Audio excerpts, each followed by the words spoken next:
Hello everyone, कैसे हो आप सब लोग। आज मैं आप लोगों के साथ शेयर करूंगा sure success strategy for CA final law.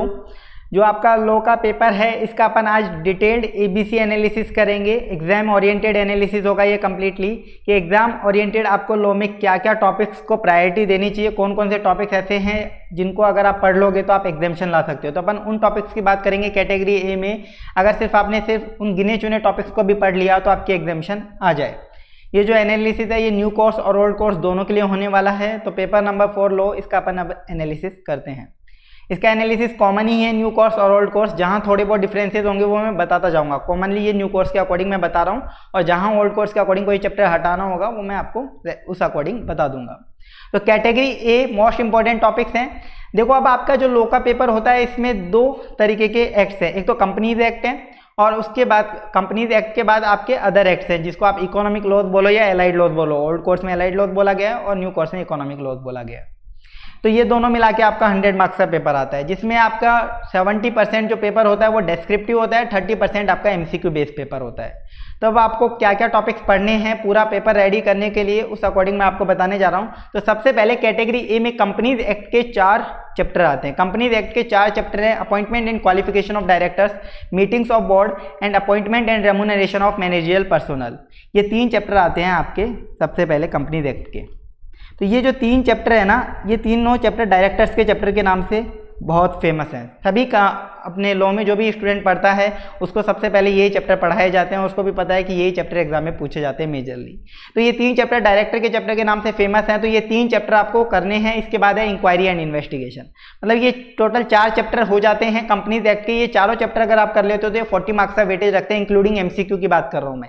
70 marks का डिस्क्रिप्टिव और 30 मार्क्स का एमसीक्यू। जो 70 मार्क्स का डिस्क्रिप्टिव होता है वो 88 मार्क्स का पेपर आता है, 84 to 88 मार्क्स, जिसमें से आपको 70 मार्क्स का अटेम्प्ट करना होता है। ठीक है, तो मैं पूरा 120 मार्क्स के पेपर की बात कर रहा हूँ एमसीक्यू इंक्लूड करके। एमसीक्यू सब मिलाकर ये 4 चैप्टर 40 मार्क्स के आते हैं आपके। तो ये चारों चैप्टर सबसे फर्स्ट प्रायोरिटी में करने हैं। बहुत ईजी चैप्टर है, इनमें कोई दिक्कत नहीं आएगी।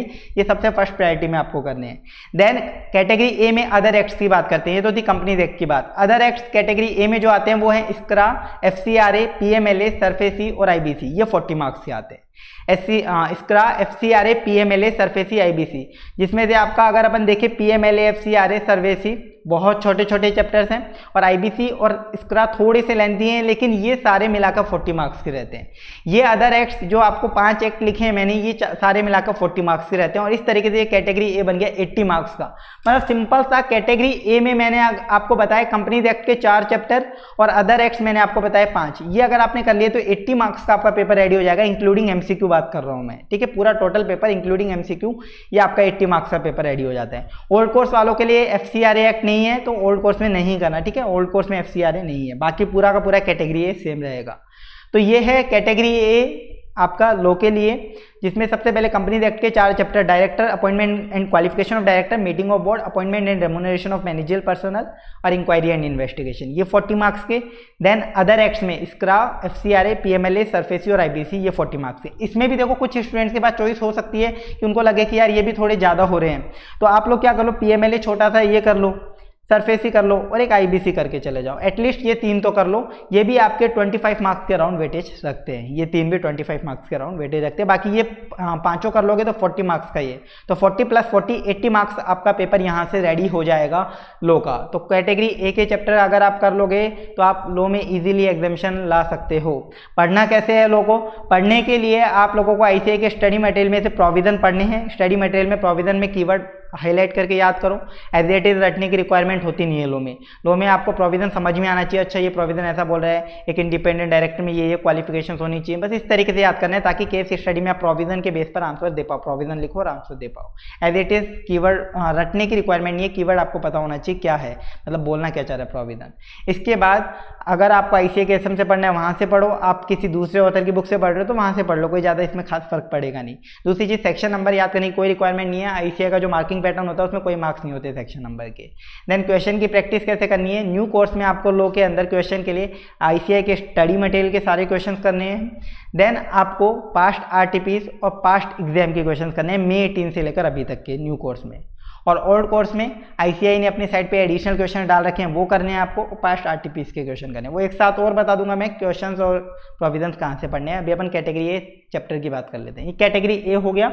अब कैटेगरी बी देखो, कैटेगरी बी में जो चैप्टर्स आते हैं लो में, वो है एक तो foreign companies, compromises, arrangements and amalgamation और सेबी LODR रेगुलेशन। ये 3 चैप्टर हैं जो कैटेगरी बी के हैं और ये 15 to 20 मार्क्स का वेटेज आपका कवर करते हैं मेन एग्जाम का। ये तीनों चैप्टर अगर आप ढंग से कर लेते हो तो 15 to 20 मार्क्स और आ जाएंगे। मतलब कैटेगरी ए कर लोगे तो एग्जामिशन तो देखो वहां से भी आ सकती है। फिर भी आपको और ज़्यादा सिक्योर होना है, अपने आप को और ज़्यादा सिक्योर करना है, तो ये 3 चैप्टर वो कर लो। 15 to 20 मार्क्स का ये वेटेज रखते हैं। इसके साथ आपका और अच्छी प्रिपरेशन हो जाएगी। ओल्ड कोर्स वालों को सेबी LODR नहीं करना क्योंकि उनके कोर्स में नहीं है। बाकी ये दोनों chapter category B old course में भी हैं। बाकी के जितने भी चैप्टर बच गए वो सारे कैटेगरी सी में हैं और वो भी 20 मार्क्स के अराउंड वेटेज रखते हैं। तो बाकी के चैप्टर सर 20 मार्क्स का वेटेज रखते हैं फिर भी कैटेगरी सी में, क्यों? क्योंकि वो बहुत सारे चैप्टर हैं, वो बड़े बड़े चैप्टर्स हैं और उन बड़े चैप्टर्स को करने से अच्छा है ये सारे चैप्टर्स करो जो ईजी भी हैं, सही तरीके से भी हो जाएंगे और ज़्यादा मार्क्स भी दिलाएंगे। तो कैटेगरी ए के चैप्टर्स देखो, ये गिने चुने चैप्टर्स हैं, ये 80 मार्क्स आपका कवर कर लेंगे और ईजी चैप्टर हैं ये सारे, तो इनको ही करो। मैंने कैटेगरी सी में बाकी चैप्टर्स कर दिए, जैसे एग्जांपल आपका वाइंडिंग अप हो गया, ठीक है, वो एक बहुत बड़ा चैप्टर होता है। फेमा हो गया, फेमा अगर आप देखोगे पिछले 2 अटेम्प्ट से ICAI पूछ ही नहीं रहा न्यू कोर्स के अंदर तो। और वाइंडिंग अप है जो हर अटेम्प्ट में 4-5 नंबर का आ सकता है मैक्सिमम, लेकिन उसके लिए आप इतना बड़ा पढ़ोगे कोई मतलब नहीं बनता। इससे अच्छा कैटेगरी है कि बाकी चैप्टर्स पढ़ो, 80 मार्क्स दिलाएंगे छोटे छोटे से चैप्टर्स। इसलिए बाकी सारे चैप्टर्स कैटेगरी सी के हैं। सिर्फ अगर इस एनालिसिस के अकॉर्डिंग पढ़ोगे तो बेस्ट प्रिपरेशन हो जाएगी और अच्छे मार्क्स आ जाएंगे आपके।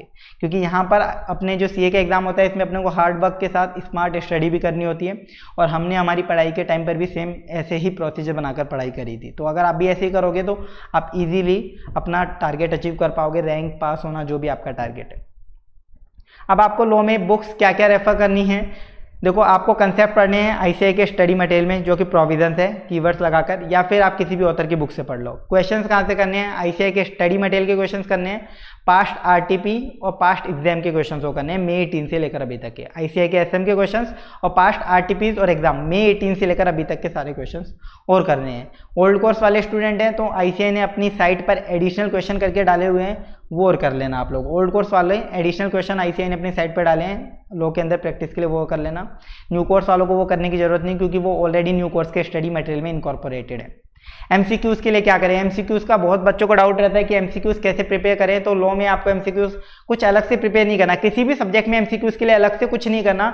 जो हमने मटेरियल बताया ना, अगर आपने वो मटेरियल प्रिपेयर कर लिया तो उसी से MCQs बनेंगे। ICAI क्या करता है ना, अपने जो गिने चुने MCQs है उसमें से 2-3 MCQs दे देगा, बाकी बिल्कुल नए बनाएगा SM से बनाएगा, मार्केट की किसी बुक से नहीं बनाएगा। तो मार्केट की किसी बुक के कोई भी MCQ प्रैक्टिस मत करो, वो टाइम और पैसा दोनों चीज़ों का आपका वेस्ट है। आपको MCQ प्रैक्टिस करने हैं तो ICAI के SM में जितने हैं वो कर लो। ICAI ने अपनी साइट पे सैंपल MCQ डाले हैं, वो प्रैक्टिस कर लो। पास्ट RTPs, पास्ट MTPs के जो भी MCQs हैं वो और प्रैक्टिस कर लो। बस इतने MCQs प्रैक्टिस कर लो, इसमें से 3-4 एग्जाम में आपको मिल भी जाएंगे। बाकी बिल्कुल नए MCQ होंगे, फ्रेश MCQ होंगे जो ICAI बनाता है, वो आपको ICAI के स्टडी मटेरियल अगर आपने ढंग से पढ़ा हुआ है तो उससे आपके सॉल्व हो जाएंगे। तो बस इतना सा करना है MCQ की प्रैक्टिस के लिए, कुछ ज़्यादा डिटेल में नहीं करना। और इजी MCQ आते हैं एग्जाम में, कोई टिपिकल नहीं आते। 30 मार्क्स में तो ये मान के चलो 15 मार्क्स के तो एकदम ईजी आते हैं, 5 to 10 मार्क्स के एवरेज आते हैं, 5 to 10 मार्क्स के ऐसे MCQ होते हैं जो अच्छे लेवल के होते हैं थोड़े से। और सेक्शन नंबर लो में आपको याद करनी नहीं है, बिल्कुल भी याद नहीं करनी है, कोई मार्क्स नहीं होते हैं। फिर भी अगर आपकी मर्जी है आप याद करते हो तो कर लो। और एग्जाम में लिखना है आपको, मान लो कोई सेक्शन नंबर ठीक है आपने याद नहीं किया, याद आ गया और एग्जाम में लिखना है तो आप लिख सकते हो, कोई बुराई नहीं है। अगर आपको याद आ रहा है, एकदम अच्छे से याद है तो आप लिख दो, लेकिन याद नहीं है, गलत सेक्शन नंबर लिख के आते हो वो गलत चीज़ है, ठीक है। हवा में मतलब अगर आपको पूरा कॉन्फिडेंस है 100% की यही सेक्शन नंबर है तो आप एग्जाम में कोट कर दो, ठीक है। ये हो गई आपकी लो की स्ट्रेटजी। एक बार फिर से वापस से फटाफट से बता देता हूँ। देखो old course new course same strategy है। कैटेगरी ए में कंपनीज एक्ट के 4 chapter, appointment and qualification of director, meeting of board, appointment and remuneration of managerial personal, inquiry and investigation, 40 marks के आते हैं। Other act SCRA, FCRA, PMLA, SARFAESI, IBC, ये भी 40 marks के आते हैं। टोटल 80 मार्क्स कैटेगरी ए में से आता है। ओल्ड कोर्स वालों के FCRA नहीं है। Category B foreign company, compromise arrangements और सेबी LODR रेगुलेशन, ये 15 to 20 मार्क्स के आते हैं और ओल्ड कोर्स में सेबी LODR नहीं है। कैटेगरी सी में अदर चैप्टर्स और बुक्स में आपको कंसेप्ट करने ICAI के SM या किसी भी बुक से, और क्वेश्चंस के लिए ICAI के SM के पास्ट RTP एग्जाम के क्वेश्चन करने हैं मई 18 से लेकर। ये था आपका लो का एनालिसिस। इस एनालिसिस के अकॉर्डिंग अगर आप लो पढ़ोगे तो इजीली कंप्लीट हो भी जाएगी और एग्जाम में एग्जामिशन भी आ जाएगी। तो आज के वीडियो में बस इतना ही। Thank you so much.